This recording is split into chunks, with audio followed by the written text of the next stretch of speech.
I only married Ethan, so you two have nothing to do with it, right? Emily, my son's fiancée, said with a smile, looking at Mike and me. You two are strangers to me, so I won't be living with you or taking care of you. I was shocked by her blunt words. As she spoke, Emily's parents stood by, nodding as if to agree completely.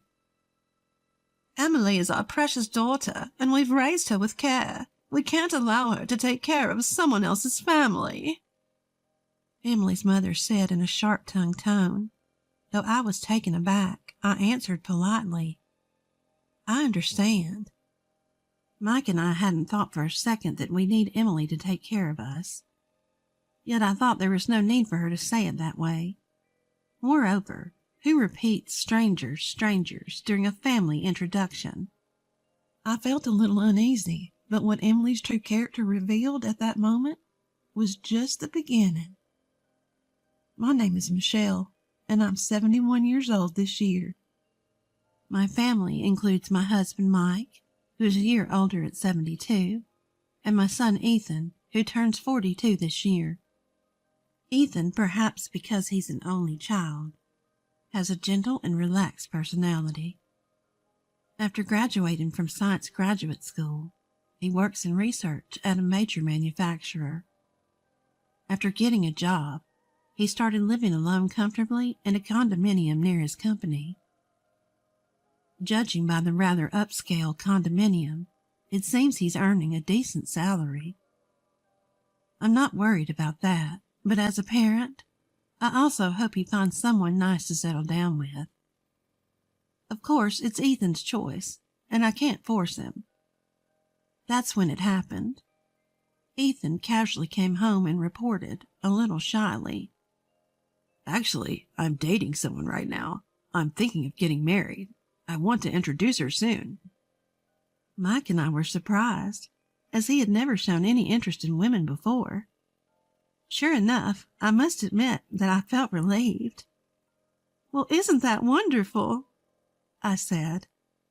These days, the number of single people is increasing, but if you found a good person, nothing could be better. So what's this person like? Mike and I eagerly asked Ethan. We'll be having a family introduction with her parents soon, so I'll introduce you to her then. Ethan said with a smile. Our conversation was livelier than ever with Ethan. That sounds exciting, I said nonchalantly, letting my imagination wander about who this person might be, without knowing the kind of person Ethan's partner would turn out to be. Eventually, the day of the meet and greet arrived. The location was chosen by the other parents, and it was to be an upscale fine dining restaurant. We, who weren't accustomed to such formal places, were very nervous on that day. Finally, Ethan's girlfriend and her parents arrived. Her name was Emily, 32 years old, 10 years younger than Ethan. With her charming demeanor, shiny hair, and what looked like expensive clothing, she made an impression. I'm Emily Thompson. Nice to meet you, Emily greeted crisply. Her parents, too, were dressed in high-end clothing, which made me think she must come from a well-to-do family. As it turned out, her parents run a company, and Emily works there as well. Ethan and Emily met through a mutual acquaintance, it seemed. Soon the food was served, and we talked about the wedding and other things as the family introduction went smoothly. I was thinking to myself how wonderful it was that Ethan had found a good person when something happened. Oh, but these formal meetups are so stuffy, don't you think? I told them I didn't think it was necessary. Emily suddenly said, her voice shifted. I tilted my head, confused for a moment. I just married Ethan, so you two are not related to me, Emily continued, smiling at Mike and me. You two are strangers to me, so I won't be living with you or taking care of you. I was shocked by Emily's sudden words. Emily's parents seemed to agree, nodding their heads. Emily is our precious daughter, and we can't have her taking care of someone else's family, Emily's mother declared firmly. Feeling shaken, but maintaining composure, I responded carefully. I understand. Just to be clear, we haven't discussed living together or anything like that. We don't plan on it. And we have savings for our care, so we're considering using a facility in the future. I don't think Ethan or Emily will be burdened with anything. Oh, that's good to hear. I could never change someone else's diapers or anything like that, Emily said, her face beaming. Mike and I were at a loss for words, exchanging glances. Certainly the issue of living together and caregiving can be burdensome for young people. We had already discussed that we didn't intend to rely on Ethan in the future and planned to enter a caregiving facility. Even though Emily and her parents didn't know this, I was internally frustrated by her intentionally tactless way of speaking. And after the family introduction was over on our way home, Ethan came running up to us panicked. Mom, Dad, I'm sorry about what Emily said earlier. I think she was just nervous. Maybe she said too much because of that. Ethan tried to cover for her, but all I could say was, well, it's fine. But she's a very frank child, isn't she? We had our thoughts, but Mike and I understood that people nowadays are more likely to express their opinions clearly. However, Emily's words and actions seemed to escalate from there.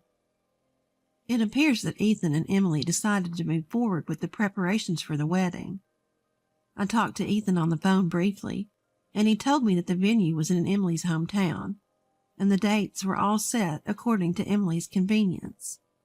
None of Ethan's wishes seemed to have been fulfilled.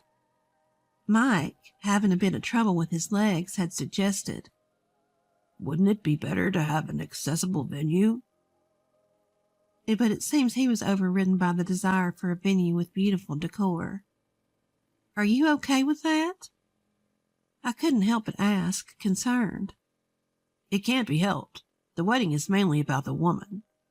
Sorry to Daddy, though. While that was indeed true, I became a little worried as Ethan's wishes were being entirely ignored. I need to prepare for the ceremony now. I'm busy, so I'm going to hang up. As Ethan was about to end the call, I asked hurriedly, You're busy, but Emily is helping, right? Emily is busy attending bridal beauty treatments, so I'm in charge of the details. I see. I had thought not to interfere in their affairs, but something seemed off, since they said they'd come to our house on their next day off to discuss the wedding. I thought about taking the opportunity to talk to Emily a little. I don't intend to be nagging or intrusive, but since Emily is marrying my son, I thought that if I could get to know her better, I might see her good side. And so the weekend arrived. As planned, the two of them came over to our house. After chatting for a while, Ethan and Mike went out to the porch to smoke, leaving the room. Only Emily and I were left in the living room. I thought this was a good opportunity, so I spoke to Emily with a smile. Emily, Ethan really loves hamburgers. I think he'd be delighted if you made them for him once in a while, or maybe you've already done that. When I said that, Emily opened her mouth seemingly uninterested. Is that so? I hate cooking, so I won't make it, you know. It's messy, and my parents told me I don't have to do such a thing. I prefer to eat at nice restaurants, and I don't like hamburgers, so I'd rather have pasta every day. I was stunned by her response for a moment. What was this woman talking about? Well, Emily, you're working too, so cooking every day must be hard, so it's good to eat out once in a while. I finally managed to say that, but Emily continued. That's what I'm saying. I'm not going to cook at all. I don't want to do anything so bothersome. And don't worry. I plan to hire a housekeeper for all the other chores. I mean, I'm going to quit my job once we're married. What? I was starting to lose comprehension. I felt a headache coming on. If you're quitting your job and not doing household chores, how will you pay that housekeeper? Emily said smugly. Of course, Ethan will be paying for that. I'll be busy hanging out with friends. But taking piano lessons is part of my hobbies. I don't have time for work or housework. That's why Ethan needs to earn more. To be honest, his salary is a little less than I thought. I feel like he's not trying hard enough. I want to tell him to work harder. I was at a loss for words and looked down silent. As I was doing so, Ethan and Mike returned, and the conversation was interrupted. After seeing Ethan and Emily off at the front door, I stood there filled with frustration and confusion. I knew Emily was an honest person, but would she really say all that? Or was Emily just using Ethan? Doubts rapidly spread in my mind. Mike, noticing my expression, asked me what had happened. I told him everything. Mike seemed to have the same thoughts. I thought it was odd when we met at that upscale fine dining restaurant, but saying all that, is Ethan okay? I talked to Ethan, but it seems like Emily has managed to convince him. I don't think anything we say will help. Yeah, I guess so. So we have to have Emily tell us the truth herself. What? I let a smile cross my face. A few days later, I was asked to accompany Emily to her dress fitting. Ethan had said that he couldn't go because of work, so I was called at the last minute. When I appeared, Emily predictably looked displeased. Ugh, why are you coming? Where's Ethan? Ethan got called into work. I answered, and Emily turned away, saying, That's so boring. I was already dumbfounded by Emily's childish attitude.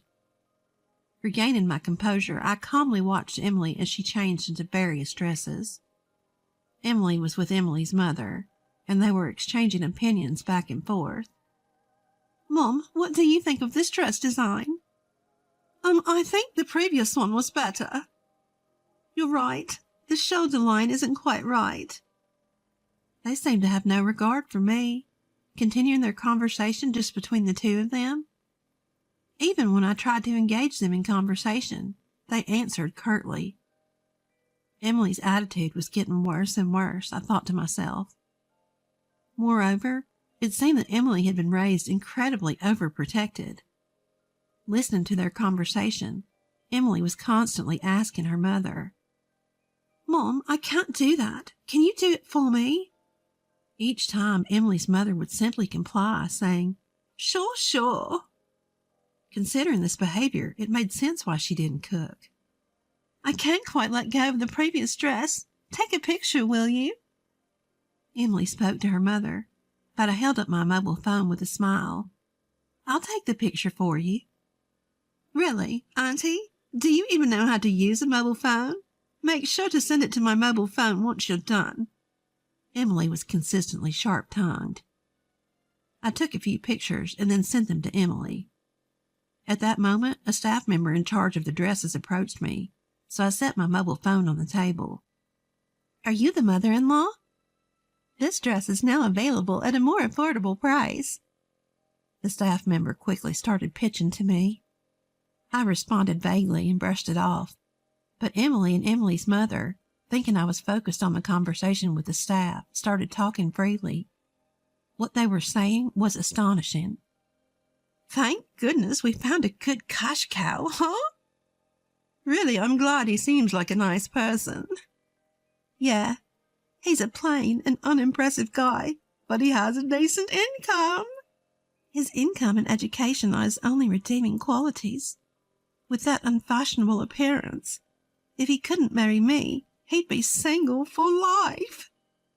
His only worth is to spoil me after all. Emily, you shouldn't speak so bluntly, even if he's a stranger. I say it because he is a stranger.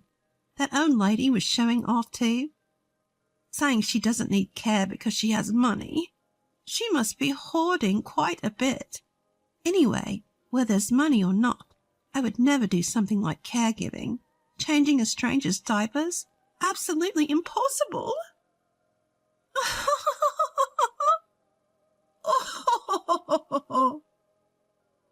As Emily laughed saying that, Emily's mother also started laughing. Being spoken about so openly, I felt more astonished than angry. Emily indeed showed her terrible true nature. I ended the conversation with the staff and turned back to Emily and her mother. I have plans for today, so I'll be heading home. Is that so? Thanks anyway. Emily responded indifferently, not even looking at me. Leaving the chattering duo behind, I walked out of the dress shop. If they consider me a stranger, I won't hold back either. My plan was already in motion. That night, Ethan and I were visiting Emily's house. It was my first time at Emily's house, and I was surprised. I had heard that Emily's house was a fairly large single-family home, and indeed it was spacious, but it was completely neglected. Weeds were going wild, and the window glass was cracked. What's going on, Ethan? You said you wanted to see me all of a sudden. Emily, coming out of the house, answered nonchalantly. I need to talk to you. Ethan spoke quietly. Ugh, it's late, and this is a hassle. Let's do it tomorrow. I really need to talk to you. It's important. Ethan, who's usually gentle, was persistent and spoke in a strong tone this time. Were you after my money? What? What are you talking about? Suddenly? There's no way that's true. What's happened, Ethan? Emily started to panic. I didn't think it was true either, but then I heard this. Ethan said that and took out my mobile phone. He pressed the play button on the recording app. Then Emily and Emily's mother's voices were heard. As Emily listened, her face turned pale. Yes, I had recorded their conversation while matching today's outfits. I played it for Ethan after we got back home. I explained it to Ethan myself at first, but he didn't believe me. However, when he heard the certain proof of their conversation, he seemed shocked. I felt sorry for him, but I thought this was the only way to wake him up. The conversation played. They were bad-mouthing Ethan, calling him a money tree and worse. This is some kind of mistake, Emily stammered. Don't make excuses. Emily's shoulders trembled at Ethan's sudden anger. I was surprised, too. I had never seen the unusually mild-mannered Ethan so angry. I'm shocked that you thought of me that way. Even when you did whatever you wanted, I tried to bear it, because I wanted to do my best to meet your wishes. But you never had any affection for me. I can't marry someone like that. The engagement is off. I'll cancel the wedding. Ethan stated firmly, and Emily fell silent. Then, just when I thought she had been quieted, she turned on us, glaring. If you found out, it can't be helped. But since you're the one calling off the wedding, you'll pay the cancellation fee and the compensation for breaking the engagement, too. Ethan exclaimed. What? She was a greedy, outrageous woman. However, I calmly told her. Do you think you're in a position to say something like that? Aren't you the one at a disadvantage? I challenged, holding my mobile phone up to Emily. This audio recording is evidence. You clearly stated that you're after my son for his money. You know what will happen if this gets out, right? My words sent Emily into a panic. Wait a minute. Mother-in-law. Mother-in-law? There's no reason for you to call me that. You're just a stranger in the end, aren't you? I laughed at Emily, who was at a loss for words.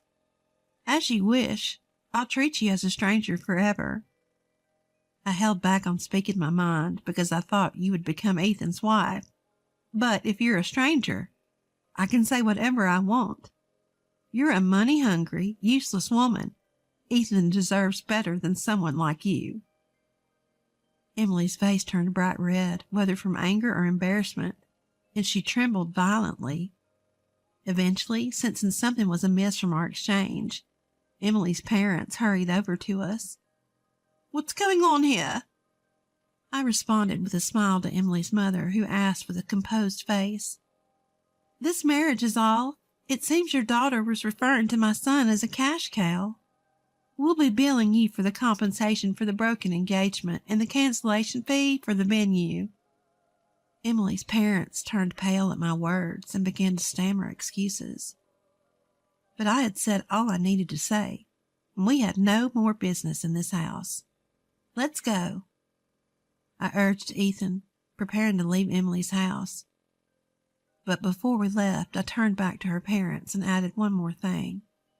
"Oh, by the way, it seems you've been neglecting the care of your home. It's unbearable to look at. Perhaps you should focus on that instead of expensive clothing." With those final words, Emily and her parents were left speechless. Without looking back, we briskly left Emily's house behind. After that, Ethan and I quickly sought legal representation and demanded compensation from Emily's family.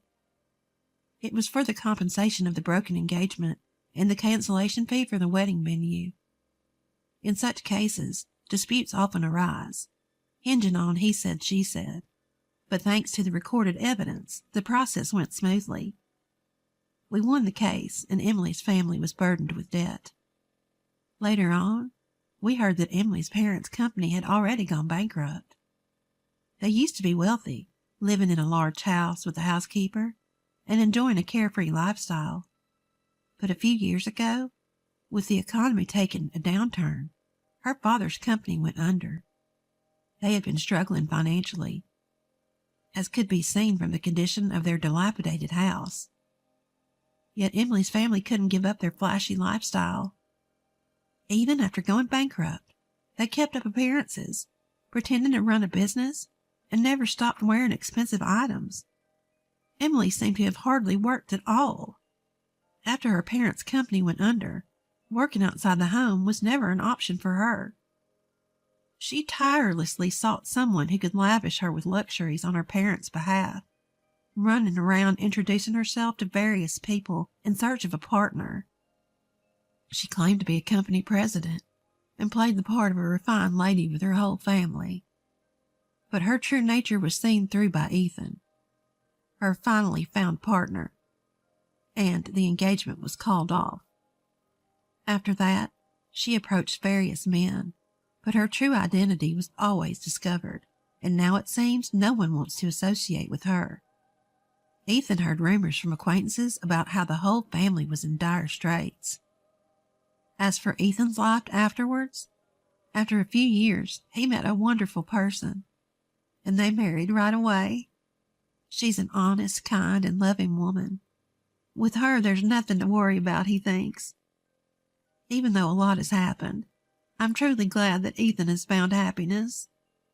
Every time I see Ethan's calm smile, both Mike and I feel a sense of joy.